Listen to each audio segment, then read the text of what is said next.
La mémoire qui flanche, ça n'est pas une fatalité. Bonjour Justine Sauquet. Et merci d'être avec nous ce matin. Vous vous êtes donné comme mission de repérer au plus tôt les traces des maladies neurodégénératives. On pense bien sûr à la maladie d'Alzheimer. Est-ce que c'est une activité qui relève de l'engagement pour vous? Oui, effectivement, quand j'ai eu l'idée de créer Dinseo, c'était en maison de retraite. Et je suis allée en maison de retraite, on y va tous malheureusement un jour pour des raisons personnelles. Et j'ai été marquée, j'ai eu un coup de cœur et j'ai eu envie d'apporter un peu de vie en maison de retraite. Et on a créé Dinseo avec ma maman pour créer des applications. Avec votre maman? Voilà, exactement. C'est une histoire familiale. D'accord, donc c'est une société qui propose des solutions contre d'abord les personnes qui ne sont pas forcément diagnostiquées Alzheimer ou autres, mais qui montrent des signes de faiblesse. Oui, alors on a des applications pour des seniors qui vont bien, qui ont envie de se challenger, qui ont envie de faire travailler leur mémoire avec des jeux ludiques et culturels. À partir de quel âge On va dire à partir de 50-60 ans. D'accord, et très très jeune donc. Voilà, exactement. Et après, on a des applications pour des personnes qui ont des troubles, qui ont la maladie d'Alzheimer. Et ça va être des exercices très adaptés. Comment est-ce que vous les concevez, ces exercices? Toujours avec votre maman, par exemple? On les conçoit avec notre maman, on les conçoit avec des professionnels de santé. Ah, notre maman, vous êtes plusieurs dans la famille à être engagés avec votre mère? Non. Oui, mais... Oui. Donc vous êtes une entreprise familiale. Voilà. Oui, tout le monde y contribue. J'ai ma grande sœur en fait qui participe beaucoup à la création des contenus de l'application parce qu'elle est professeure de français. Comment est-ce que vous avez eu cette idée à la base, donc d'essayer de trouver des solutions pratiques? Vous n'avez pas embrassé une carrière scientifique, par exemple? Non, mais c'est toujours un domaine. Le domaine de la santé, c'est quelque chose qui nous plaisait parce qu'on avait envie de créer quelque chose qui ait du sens et qui fasse du bien. Après, c'est le sujet qui est tombé complètement par hasard en maison de retraite et c'est un sujet maintenant qui nous passionne et même sans carrière scientifique, on est passionné. Et donc c'est devenu ce que je disais tout à l'heure, un engagement vraiment à 100% et familial aujourd'hui. Oui, tout à fait. Mais vous n'êtes pas toute seule, vous avez déjà créé une structure importante qui n'est pas présente qu'en France d'ailleurs. On travaille avec les États-Unis, l'Italie, le Canada. Alors là, une des grandes questions, Justine, c'est de savoir si en pratiquant ces exercices que vous proposez, on peut retarder les échéances, c'est-à-dire lutter par exemple contre la progression d'Alzheimer. Eh bien, Julien Cotreau a posé la question à la grande gériatre Françoise Forette et elle répond. Toutes les stimulations de la mémoire sont bonnes et il y a eu des grands travaux qui ont été faits, en particulier par Willis aux États-Unis, et qui a tout à fait démontré que quand on pratique ces stimulations de mémoire, pas forcément sur tablette, mais la tablette c'est aussi très très bien, ou l'ordinateur, on a un bénéfice qui peut durer plusieurs années. Et le deuxième bénéfice qui était intéressant cette fois-ci, c'est des personnes âgées, c'est-à-dire des personnes de plus de 60 ans, voire de plus de 70 ans, c'est que ça améliorait aussi ce qu'on appelle les activités de la vie quotidienne pour les personnes qui étaient déjà devenues un petit peu dépendantes. Françoise Forette, donc, qui apporte de l'eau à votre moulin, Justine, qui montre qu'effectivement, on peut gagner contre la maladie si on s'entraîne sur le plan cérébral tous les jours. On peut retarder la maladie. En fait, c'est exactement l'étude que j'allais citer. Effectivement, les grands esprits se rencontrent.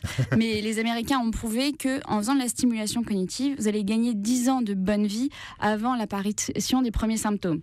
Dans 10 ans, la maladie peut arriver parce que malheureusement, il n'y a pas encore de vaccin contre Alzheimer. Mais si vous gagnez déjà 10 ans, c'est énorme. C'est énorme, effectivement. Et Justine, vous êtes très présente chaque jour dans les maisons de retraite, car vraiment, là, vous suivez vraiment vos produits et également des personnes âgées.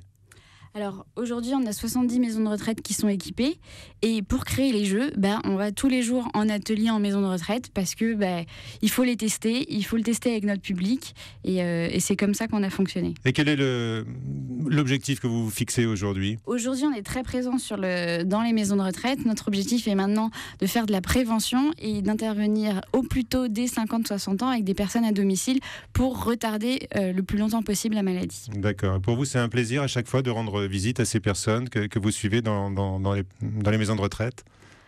Moi, j'aime beaucoup parce qu'à chaque fois, ils me racontent une partie de leur vie. Ils ont toujours une anecdote. C'est toujours très amusant de les voir découvrir la tablette. Ils appuient sur la tablette. C'est tout nouveau pour eux. Souvent, ils en ont jamais vu. Et puis, ça bouge. C'est magique. C'est vraiment une belle découverte.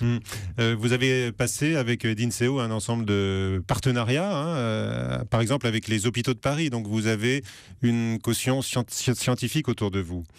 Alors, on travaille beaucoup avec l'hôpital Broca, notamment à Paris, où on fait de la recherche. En fait, on invente et on crée des nouveaux tests pour repérer au plus tôt la maladie. Aujourd'hui, la maladie d'Alzheimer, ça peut se repérer, les troubles attentionnels, quelques années plus tôt.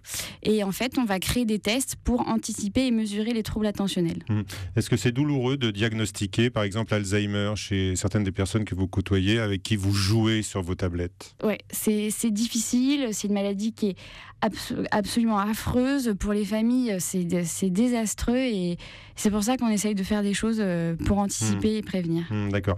Vous n'avez que 30 ans. Vous avez créé cette structure avec votre maman et donc votre sœur, qui est partie dans l'aventure avec vous il y a combien de temps? On a fêté nos 2 ans il y a quelques semaines. Très bien. Et l'idée d'entreprendre, c'est toujours quelque chose qui vous a motivé dans la vie? Quel a été votre parcours avant? Moi, je suis diplômée d'une école de commerce. Dans l'école de commerce, on a fait plein de projets d'entrepreneuriat. Donc, j'avais déjà cette petite fibre qui me disait un jour, tu vas monter ta boîte. Après, je suis partie dans des cabinets de conseil où j'ai monté ma propre équipe. J'étais responsable d'une unité commerciale. J'avais 50 consultants. Puis à un moment, je me suis dit, c'est très sympa, mais j'ai envie de faire un truc. J'ai envie de faire un truc moi-même. D'accord. Et là, vous pensez que vous avez trouvé la bonne voie et que c'est vraiment ce que vous aviez envie de faire? En tout cas, je me plais beaucoup dans ce que je fais. Parce qu'il y a la richesse des échanges avec les personnes âgées notamment, et également les scientifiques? Exactement. En fait, on a des retours des familles qui nous disent merci beaucoup parce que ma mère va mieux depuis qu'elle joue. Donc, c'est des choses où vous êtes content de ce que vous faites le matin. D'accord. Donc, vous avez des satisfactions presque quotidiennes. Voilà. Avec ces tablettes que l'on peut donc prendre en main à partir de la cinquantaine. On l'a bien compris, Justine. Je ne sais pas pourquoi vous riez. Vous êtes venue avec une citation ce matin pour conclure cet entretien. Oui. Alors, ma citation du jour sera « Ils ne savaient pas que c'était impossible, alors ils l'ont fait » de Mark Twain. Très bien, et cela vous guide. Voilà, on l'a fait. Enfin, on essaye, en tout cas. Voilà, et l'aventure se poursuit. Merci beaucoup. L'aventure se poursuit donc pour Justine Sauquet. Les 30 Glorieux tous les matins, tout l'été, 8h40 sur Europe 1.